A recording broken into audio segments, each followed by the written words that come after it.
الشيطان الرجيم بسم الله الرحمن الرحيم الحمد لله الذي لا يبلغ مدحته القائلون ولا يوصينا معه العادون ولا يؤدي حقه المجتهدون الذي لا يدركه بهد الهمم ولا يناله غوث الفتن الذي ليس لصفته حد محدود ولا نعت موجود ولا وقت محدود ولا أجل ممدود فترى الخلائق بقدرته ونشر الرياح برحمته ووتد بالسخر ميدان عرض ثم الصلاة والسلام على أشرف الأنبياء والمرسلين وحبيبنا وحبيب رب العالمين بالقاسم محمد اللهم صل على محمد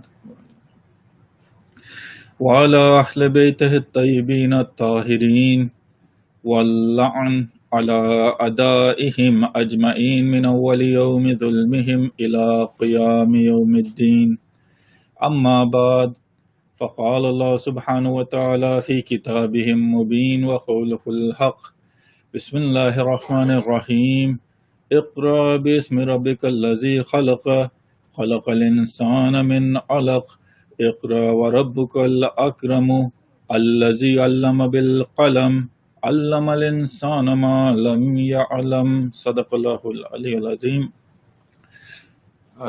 Before we get started, brothers and sisters, please recite Surah Fatiha for your Madhumeen, recite Surah Fatiha for my Madhumeen, and recite Surah Fatiha for the Madhumeen of the people whose names are on the wall at Babulilm. Bismillah ar-Rahman ar-Rahim. Alhamdulillah Rabbil Alamin. Ar-Rahman ar-Rahim. Malik yawmiddin. Iyyaka na'budu wa iyyaka nasta'in. Ihdinas siratal mustaqim. Bismillah ar-Rahman ar-Rahim.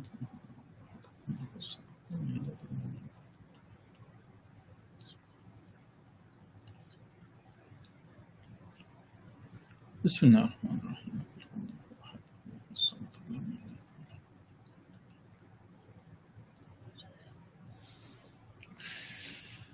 Dear brothers and sisters, Assalamu alaikum wa rahmatullahi wa barakatuh. Islam was revealed in a land where the people were known for their ignorance. Their beliefs, sayings, and actions were clear signs of their distance from knowledge and civilization. For years, people engaged in battles against one another over petty issues, resulting in a high number of deaths. Fathers would bury their newborn daughters alive, worshipping materials such as rocks, wood, dates, etc., and going around naked around the house of Allah subhanahu wa ta'ala, walking around naked around the Kaaba, holding a strong caste system and devaluing the status of women are all clear examples of the ignorance during the time before Islam. And this time before Islam was brought by the Holy Prophet, it was known as the time of Jahiliyyah, or the age of ignorance. This reveals the difficulty the Holy Prophet of Islam experienced in bringing his message to the people. In any society, when the society is completely ignorant, if you bring some form of knowledge, what happens? It's very difficult for that society to completely accept that knowledge.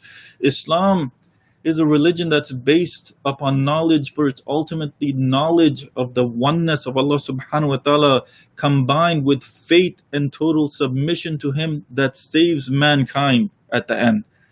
The text of the Quran is replete with verses inviting man to use his intellect, to ponder, to think, and to know, to discover the truth, which is none other than worshipping Allah subhanahu wa ta'ala in His oneness. But when the Quran tells people to think about what is being said, it's not only about the Quran, it's not only about the oneness of Allah subhanahu wa ta'ala. Yes, within the Islamic context, reaching that state where you realize the oneness of Allah subhanahu wa ta'ala, that is the epitome of knowledge in the Islamic context. But when the Quran tells you to think about what you're doing, to think about what is being said, this also applies outside of the Quran. For example, just in our day-to-day life, if someone comes to you and tells you something, do you accept it to be true? No. You find out whether what that person says is true or not. And when you read the Quran, you will see that the word ilm, or knowledge, and its derivatives are used more than 780 times in the Quran. And when you look at the sayings of Amir al-Mu'mineen and the Nahju Balagha, you will see that about 30 of those sayings of Amir al-Mu'mineen, they deal strictly with knowledge. The hadiths are also full of references to the importance of knowledge. Such sayings of the Holy Prophet as seek knowledge even in China, seek knowledge from the cradle to the grave. And verily the men of knowledge are the inheritors of the prophets. They've echoed throughout the history of Islam and incited Muslims to seek knowledge wherever it might be found. If knowledge is found in this age, if knowledge is found in the West, seek knowledge here in the West. If knowledge is found in the East, seek knowledge wherever it is found. But Islam has always emphasized seeking knowledge. No other religion or institution gives as much importance to knowledge as the religion of Islam. The religion has made seeking knowledge wajib upon all Muslims and has deemed that not doing so is considered to be a sin. The Holy Prophet in relation to knowledge said seeking knowledge is an obligation upon every Muslim. It's an obligation upon every Muslim. According to this hadith, acquiring knowledge is an obligation, and it's not gender specific, it's not class specific where it says that, hey, you know what, only this gender can go and seek knowledge. It's not class specific where it says only this class of people can go and seek knowledge. In Islam, there may be an obligatory duty for the youth, but that duty does not apply for the elderly. Or a task that is obligatory for the governor, and it's not obligatory for the people that are being governed, and vice versa. In Islam, there might be something that is wajib for men to do, but it's not wajib for women to do. And vice versa, there's some things that are wajib for women to do and they're not wajib for men to do, because it doesn't apply to them in either case. For example, jihad, it's wajib for men to do. It's not wajib for women to do. Friday prayers, which is in the time of the Imam, in the time of a Masum, this Friday prayer is wajib for men. It's not wajib for women, even when the Imam is here. But that's not the case with this when the Holy Prophet talks about acquiring knowledge. The obligation of acquiring knowledge is mandatory for all Muslims, and it's not specific to a select few. The Prophet did not only preach about importance of knowledge, he also gave examples of promoting knowledge. In the very first battle between the Muslims and the unbelievers of Makkah, known as the Battle of Badr, the Muslims, what happened? They gained victory over the non-believers, and they caught, in the history books, they say they caught about 70 kuffar as prisoners of war. As prisoners of war. One of the criteria of releasing the prisoners of war devised by the Holy Prophet was that those who were literate among the prisoners could go free if they taught 10 Muslim children how to read and write. This was the Holy Prophet implementing that hadith of his. Seeking knowledge is necessary. Seeking knowledge is wajib upon everyone. So what did he do? He tells the prisoners of war, you will go free if you teach 10 young children how to read and write. Knowledge is among the important things which Allah subhanahu wa ta'ala, He directed Prophet Muhammad sallallahu alayhi wa sallam, Allahumma salli ala Muhammad wa ala Muhammad. He directed the Holy Prophet to pray for that, so that he will be granted more of it.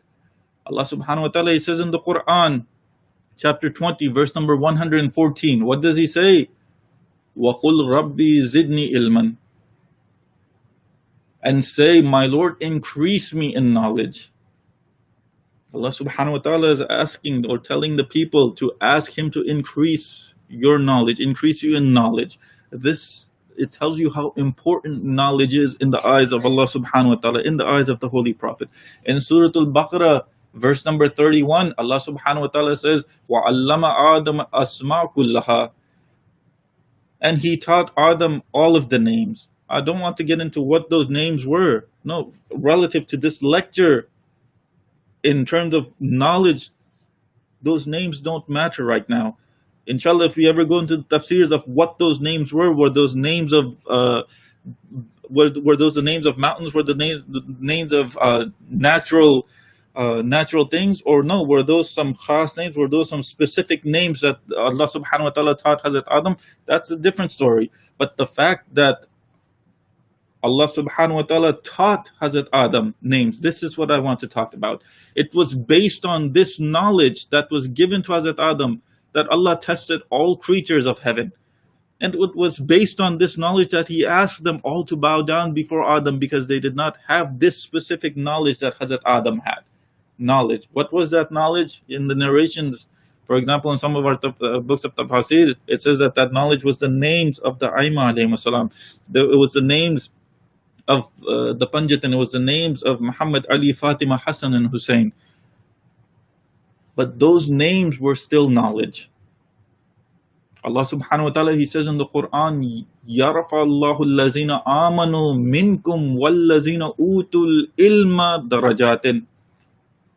Allah will exalt those who believe among you and those who have knowledge to high ranks. Those who believe amongst you, Allah subhanahu wa ta'ala will exalt, and those who have knowledge, where? To higher ranks. Chapter 58, verse number 11.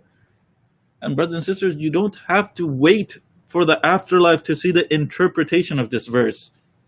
You can see it in this life itself. What do I mean? The higher the education you have, the higher your position in your workplace, for example. The more education you have, the better job you can find. The higher your salary will be.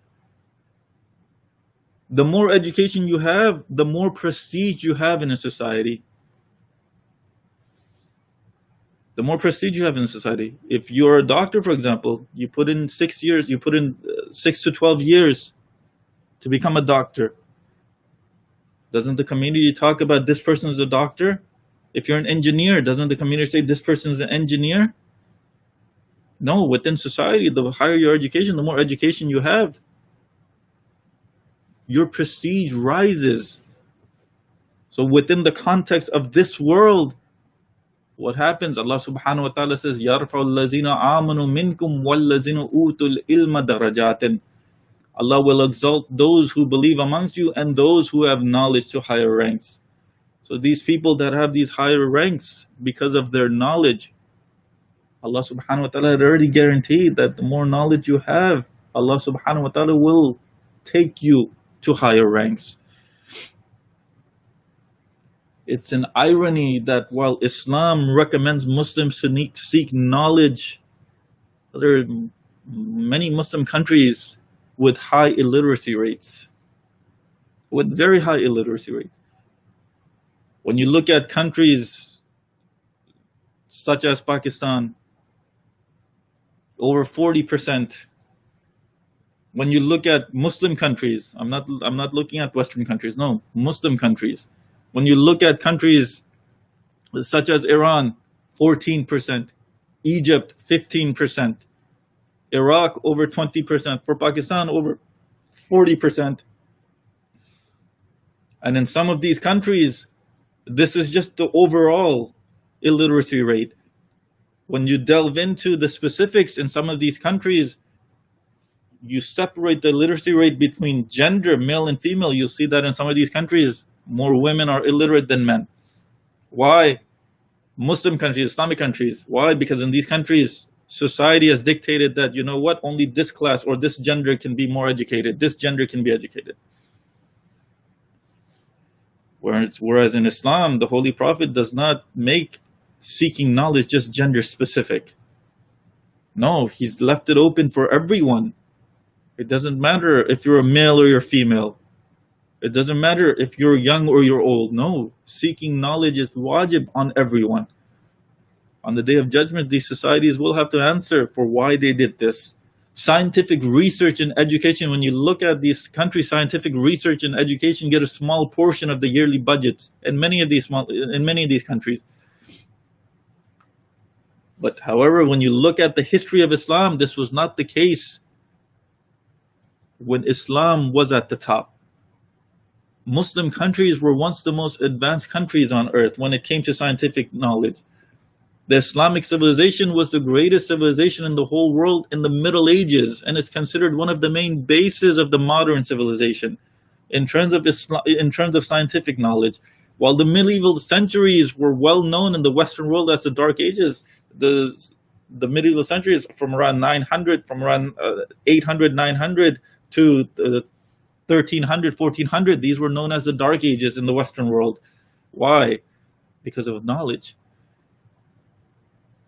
During this same time, which was known as the Dark Ages for the Western world, this same time period, they were shining with knowledge and glory in the Muslim world. This time period was known as the golden era of Islamic civilization. Public libraries, public hospitals, and universities were located in different cities in the Muslim world. Baghdad, Damascus, Cairo, Granada, they were the centers of learning in the whole world. There were many Muslim scientists who had great achievements in different branches of science. For example, Jabir ibn Hayyan, I've talked about him before too. A student of Imam Jafar Sadiq alayhi salam, and he was a prominent polymath.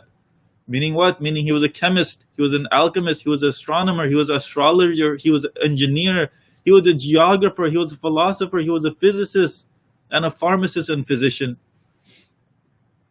And to this day, he is referred to as what? The father of early chemistry, Jabir ibn Hayyan, polymath.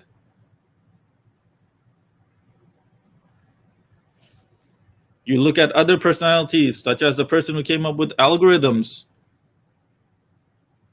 Khwarizmi, he was a Muslim mathematician and astronomer. He wrote mathematical books that collected and arranged the discoveries of earlier mathematicians. And some words, they reflect the importance of his contributions to mathematics. For example, algebra. Algebra is derived from al-jabr, one of the two operations he used to solve quadratic equations. It comes from al-jabr. And this is one of the two operations that he used to solve equations in mathematics. You look at other personalities such as Farabi. He was a Muslim philosopher and one of the preeminent thinkers of Islam in the Middle Ages. He was regarded as the greatest philosophical authority after Aristotle. And as a philosopher and scientist, he acquired great proficiency in various branches of learning and is reported to have been an expert in different languages. You have other people. You have people like Ibn Sina.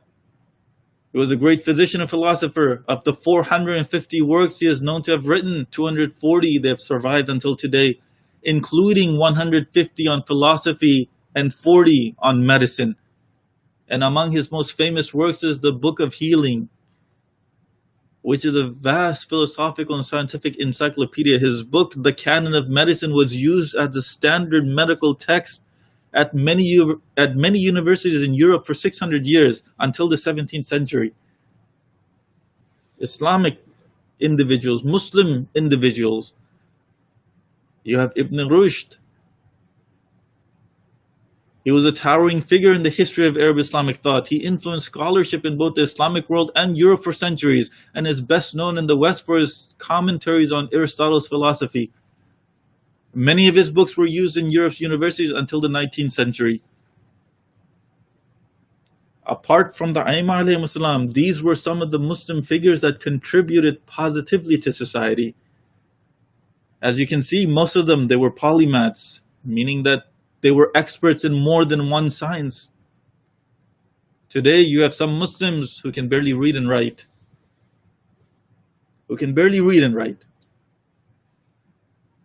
The first word to be brought down to the Holy Prophet was read, Iqra. Yet there are so many Muslims that are illiterate. This is the age of technology where knowledge is at our fingertips, but we choose not to seek it. The Prophet of Islam, he spoke of the status of knowledge and understanding on multiple occasions. He once said that knowledge is the root of all good and ignorance is the root of all bad. One day, a man, he came to see the Holy Prophet and he asked the Holy Prophet, Ya Rasulullah, what action holds the highest merit? The Holy Prophet, does he answer prayer? No. Does he answer fasting? No. Does he answer, going to the jungles and being a hermit, ascetic? No, he doesn't. The Holy Prophet, he says to him not once, but he says to him twice, knowledge of God and knowing his religion. That's the answer. The man, he says, Ya Rasulullah, I asked about an act and your answer is about knowledge? And the Holy Prophet, he answers, a small amount of actions are highly beneficial if there is knowledge that accompanies them, while lots of actions are useless if there's no knowledge about those actions. We pray.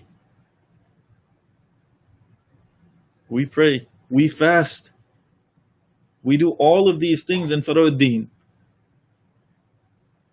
A small amount of those actions are highly beneficial if there's knowledge, while lots of actions are useless if there's no knowledge. I can pray from sunrise to sunset. If I have no knowledge about the religion, what good is my prayer? If I don't have any knowledge about God, I don't even know whether he exists or not, and I'm just sitting here praying, what good is my prayer? Imam Jafar Sadiq alayhi salam, one of the two Imams who are known for their knowledge, Imam Ahmad Baqir alayhi salam, Imam Jafar Sadiq alayhi salam, they're known for their knowledge.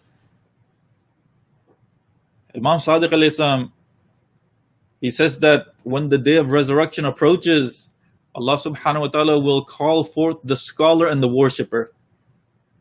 When standing before God, the worshipper will be told, go to heaven. The worshipper will be told to go to heaven.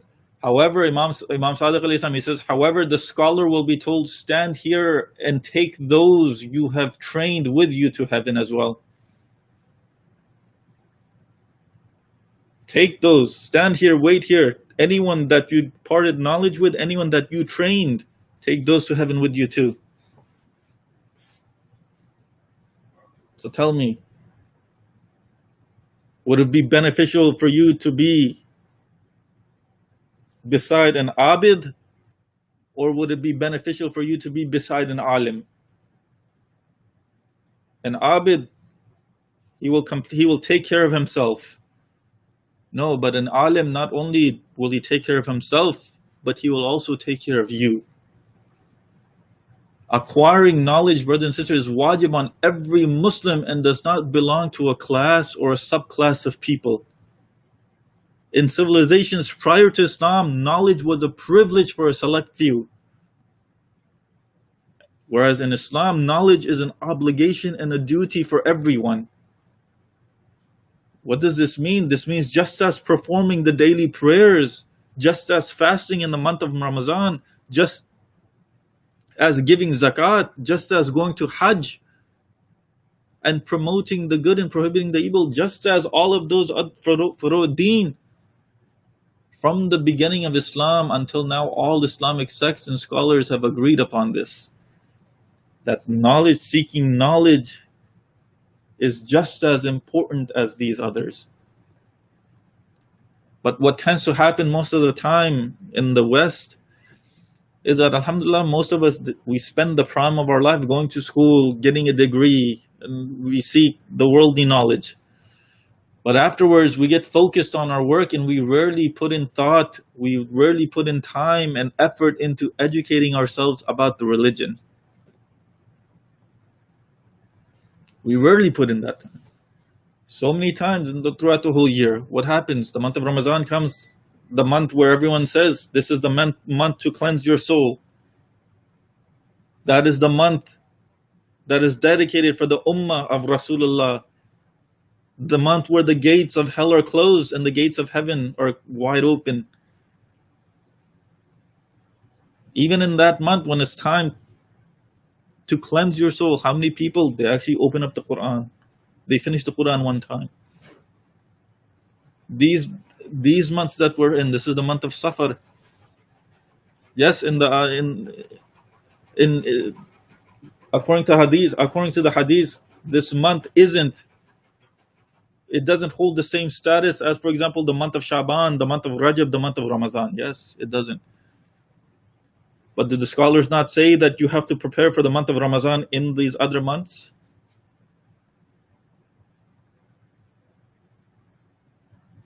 You have to remember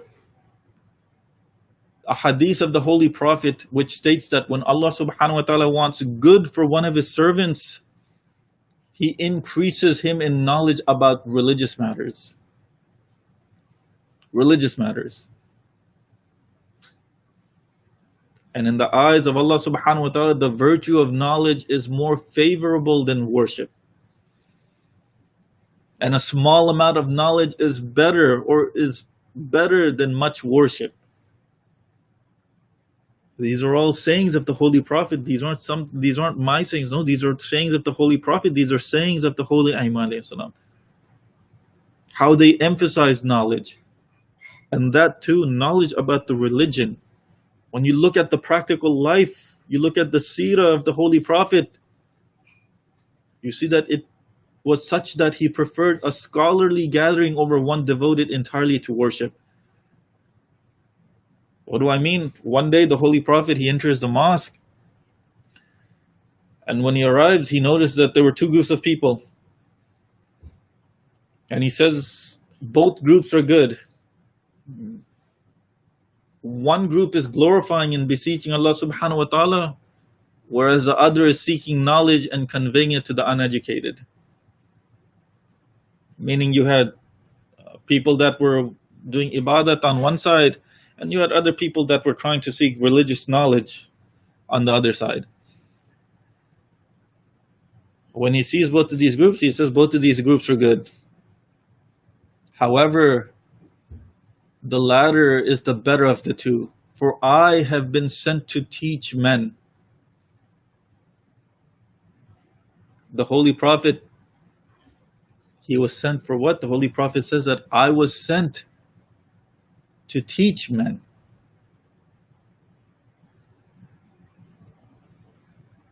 And what did the Holy Prophet do? He sat amongst those who were busy obtaining knowledge. And was there anyone better in imparting knowledge to them than the Holy Prophet himself? No. Who is there, or who was there at that time who had more knowledge than the one for whom Allah subhanahu wa ta'ala said, Allamahu shadidul quwa? There was no other one. In the Nahju Balagha, Amir al-Mu'mineen, he describes people and knowledge in letter 147. When you pick up the Nahju Balagha, letter 147, where he speaks to one of his greatest companions, he's speaking to Kumail ibn Ziyad, and Amir al-Mu'mineen, he says to him, O Kumail, people are of three types. One is the scholar and divine. The other is the seeker of knowledge who is also on the way to deliverance. And the last is the common rot who run after every caller and bend in the direction of every wind. Three groups of people. People that seek knowledge, people that have knowledge, people that seek knowledge, and then the common rot, who run after every caller and bend in the direction of every wind. What does that mean? Meaning, this person comes and says this, they go believe him. They bend in every direction. We're with Ali alayhi salam, with Muawiyah also. He goes on to say, Ya Kumail, al-ilmu khayrun min al-mal. O Kumail, know that knowledge is better than wealth. Al-ilmu ya'risuka wa anta ya'risu mal. Yakumil, knowledge guards you while you have to guard wealth.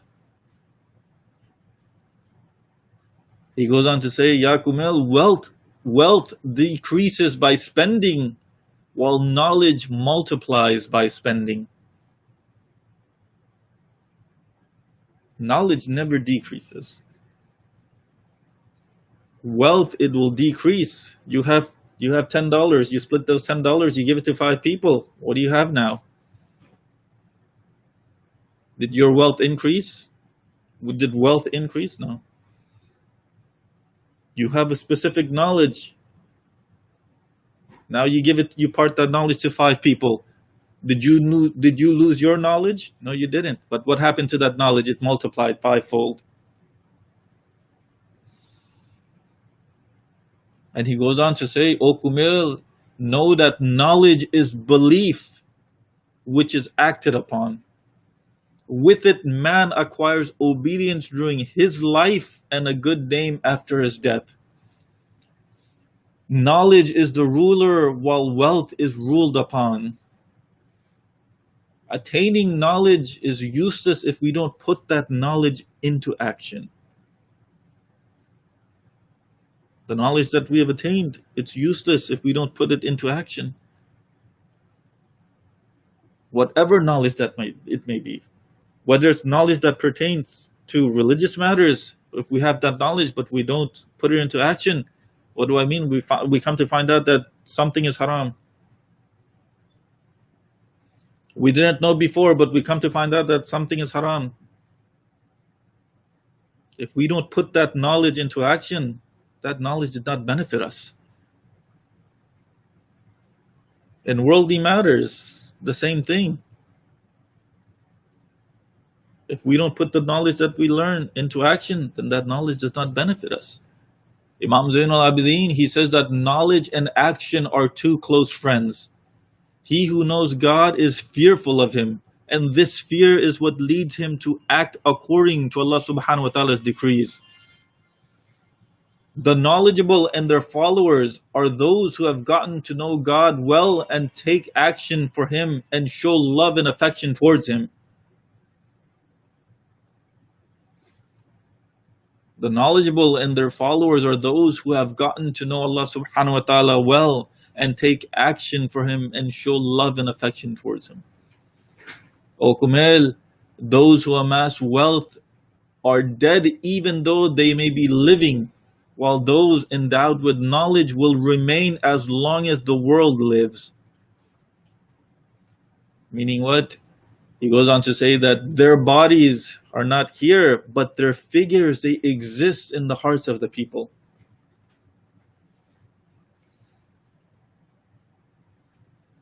Their figure, they exist in the heart of the people. Until today, people that have imparted knowledge to the masses up until today in the scientific community, do they still not exist in the hearts of the people? You look at Albert Einstein. Is he still not talked about today? Why? Because of the knowledge that he left behind. He's not here anymore, but that knowledge he left behind, because of that knowledge, he is still talked about. You look at other personalities. If you look at personalities within the religion, Amir al-Mu'mineen alayhi salam, physically, he's not here. But that vast knowledge that he was carrying with him, we have parts of that vast knowledge in books of hadith, in the Nahju Balagha, in books of history.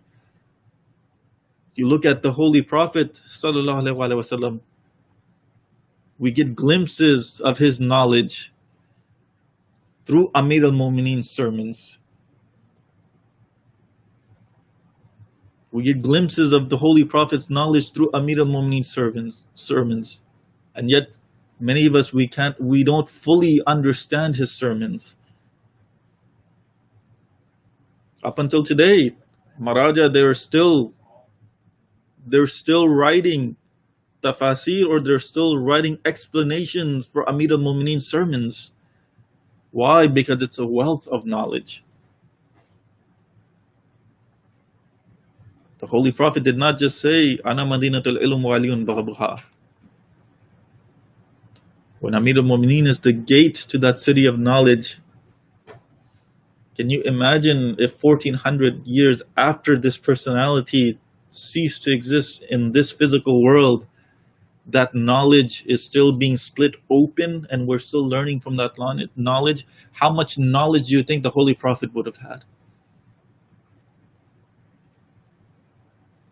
Brothers and sisters, as I mentioned before, it's wajib on each and every single one of us to attain knowledge. And the attainment of this knowledge is not limited by time, it's not limited by place or by gender. It's wajib for everyone to attain it at any time and anywhere that it can be found. Anywhere that it can be found. But this knowledge, where did it start? Where does one begin to seek this knowledge? It's at the home. If the parents push their kids to seek knowledge, this child will no doubt want to learn more.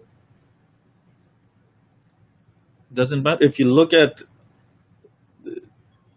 society. If a child is pushed, or if a child likes a certain field, what happens? The parents, they push them towards that field that they like. If a child is good in math, they'll gravitate towards that math. If a child is good in history, they'll gravitate towards history in any subject you choose. If a child is good in science, they'll gravitate towards that science, that field. And when it comes to Islamic knowledge, or imparting Islamic knowledge, what happens? This type of knowledge, it starts at the home. Parents, they send their kids to school. When they come back, there's no time for Islamic knowledge. And what happens? This child, they've completely grown up now. They know everything there is to know about the world, but when it comes to religious matters, they're completely ignorant. They're completely ignorant. If you look at the lives of the Imams, and you look at how they raised their families, you can see that there's a difference between the way they were raising their families and the way that we were raising our families. They themselves, what were they doing? They were pushing the family members, they were pushing everyone to attain what? Religious knowledge. They were pushing everyone to attain not just religious knowledge. No, does that mean that they didn't push their kids for sciences? No, they did. To be well-rounded is what needs to happen. In some of the Islamic countries, they'll know about religious matters, but when it comes to the worldly matters, they know absolutely nothing. They might not know nothing. In the Western countries, they know everything there is to know about the world. When it comes to religious matters, no, they know absolutely nothing.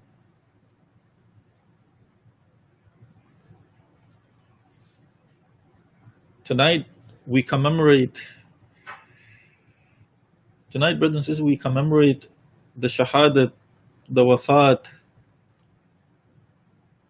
of one of the youngest people, one of the youngest personalities that was there in Karbala.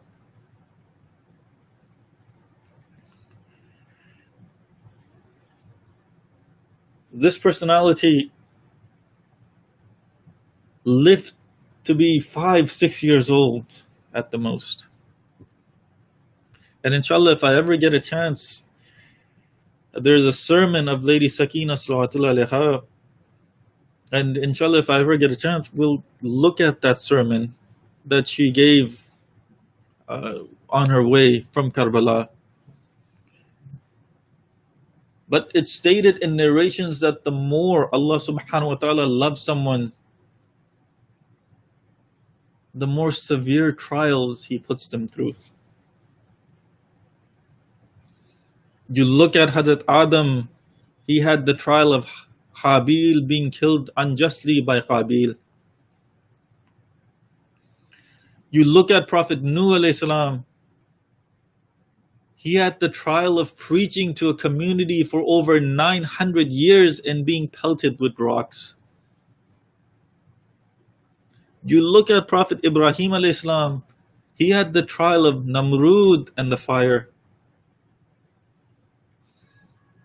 You look at Hazrat Musa alayhi salam, he had the trial of Fir'aun. You look at the trial of the Holy Prophet, he had the trials with Abu Sufyan and the Kuffar of Makkah. You look at the trials of Amir al-Mu'mineen, he dealt with trials within Islam itself. The trials that Muslims put Amir al-Mu'mineen through. You look at the trials of Lady Zahra sallallahu alaiha, you see that those trials that she went through were no less than the trials that Amir al-Mu'mineen went through. Brothers and sisters, tonight we commemorate the shahadat of the 5-year-old daughter of Abu Abdullah al-Husayn alayhi salam. This daughter, the narrations state that before she was born, Imam Hussein alayhi salam, he used to pray for a daughter such as her in his Salatul Layl. This was the same 5-year-old daughter who used to sleep on Imam Hussein's chest at night. Let's look at the trials that she went through. From Medina to Mecca, from Mecca to Karbala, from Karbala to Kufa, from Kufa to Sham, where she finally passed away. Hazrat Musa alayhi salam, he was an adult when he went through those trials. The Holy Prophet, he was an adult when he went through those trials. Hazrat Ibrahim alayhi salam, he was an adult when he went through those trials. Those prophets that went through those trials, they were complete adults. Imam Ali alayhi salam, he was an adult when he went through his trials. Lady Zahra sallallahu alaiha, 18 years old when she went through her trials. But brothers and sisters, Lady Sakina sallallahu alaiha, when she is going through her trials, she is only age of 5. Sallallahu alayka ya Rasulallah. Sallallahu alayka ya Amir al-Mu'mineen. Sallallahu alayki ya Siddiqatu Fatima. Sallallahu alayka ya Imam al-Hasan. Sallallahu alayka ya Gharib al-Ghuraba. Ya Aba Abdullah al-Husayn. Brothers and sisters, it's Asra Ashur, and Abu Abdullah alayhi salam has said his goodbyes to everyone. He gets on his horse to go to the battlefield, but the horse does not move. He tells it to go forward, but the horse puts his head down to let him know something was wrong. Imam, he comes down from his horse and he sees that Sakina has held on to the horse's legs and she is crying. Imam alayhi salam, he picks Sakina up and he asks, "Oh Sakina, what is wrong? Why are you crying?" Lady Sakina, she says, "Oh father dear, please do not go. I'm not thirsty anymore. I won't complain about thirst again. Please do not go. My uncle Abbas, he went and he never came back. My brother Ali al-Akbar, he went and he never came back. I'm afraid that if you go, you will not come back either. Imam Hussein alayhi salam, he lays on the ground, he hugs Sakina for the last time to comfort her, and he says his goodbye.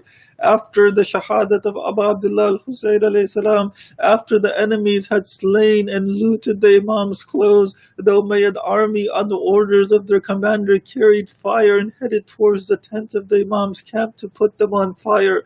When these tents were put on fire, the women and children, they had to leave them fleeing in any direction. The ladies of the Prophet's family had to run from one tent to another while the children were crying and trying to cling to Lady Zainab. Some of them ran in whichever direction that they could.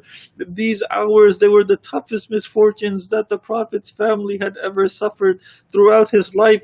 Imam Zainul Abidin could not forget these hours. He used to remember them with grief, saying that whenever I look at my aunts and my sisters, tears run from my eyes. I remember when they were running from one tent to another while the enemies were shouting, "Put the tents of the wrongful ones on fire."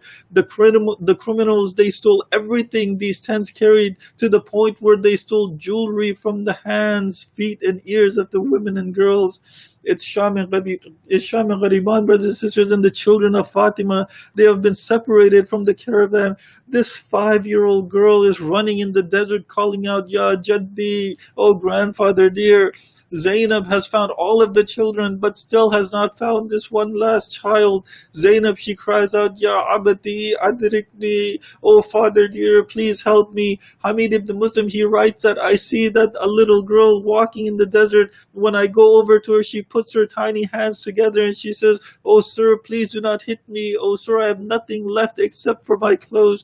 Hamid, he says, "Oh little girl, I'm not here to take anything from you. I just want to put out the bits of fire from your clothes. All I want to do is put out the fire that's on your clothes." Sakina, she replies, "Oh kind sir, thank you for showing mercy to me. May Allah subhanahu wa ta'ala have mercy on your children. Can you please do me one last favor?" "What is it, my little daughter?" "Oh kind sir, can you point me to the way to Najaf?"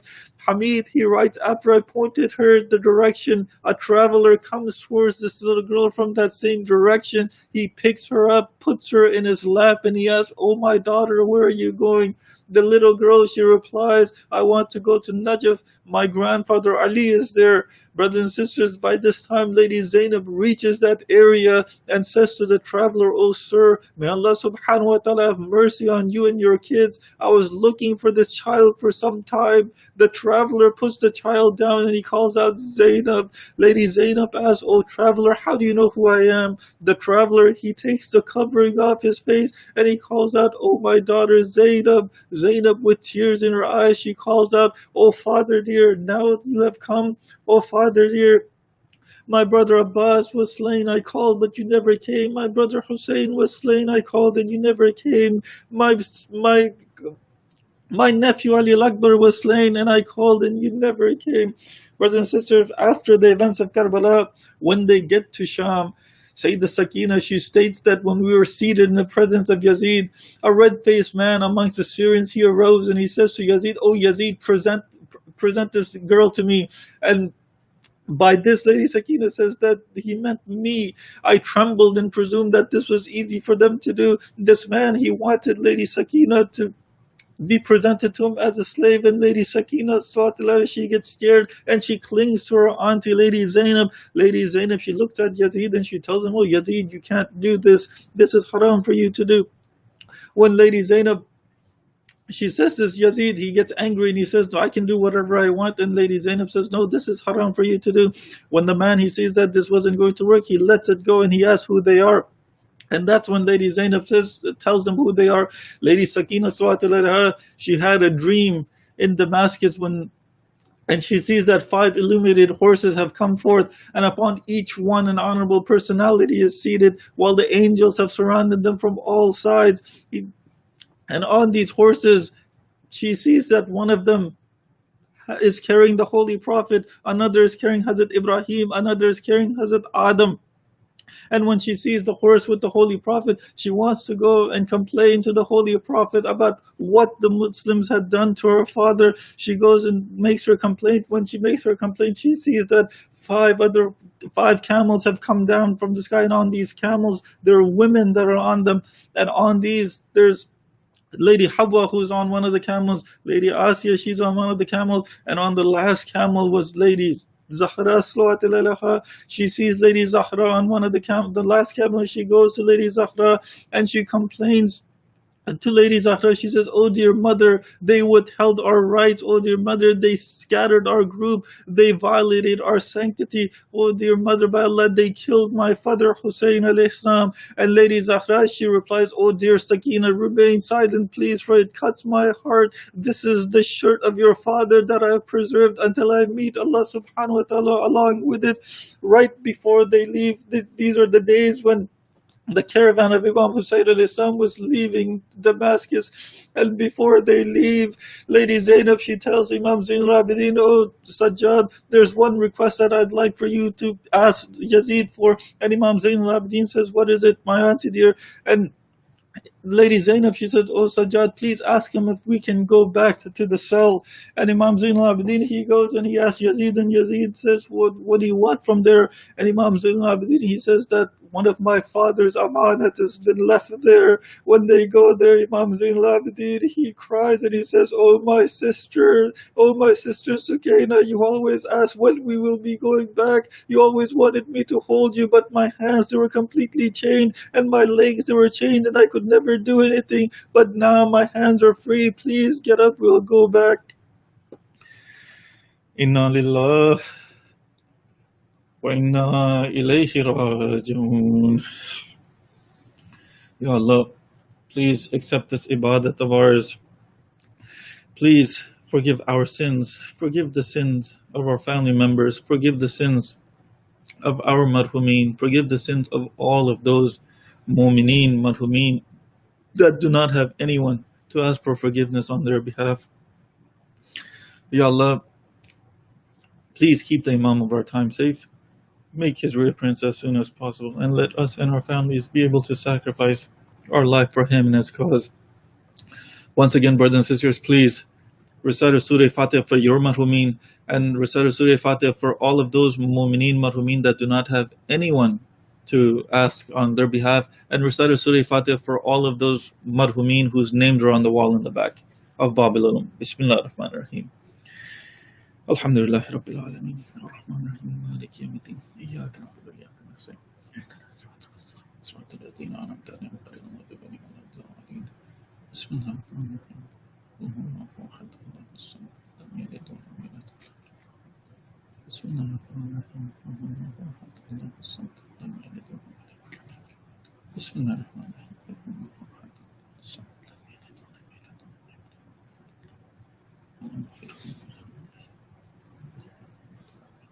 Allahumma salli ala Muhammad wa ala Muhammad. Inshallah, brothers and sisters, I will see you all again soon.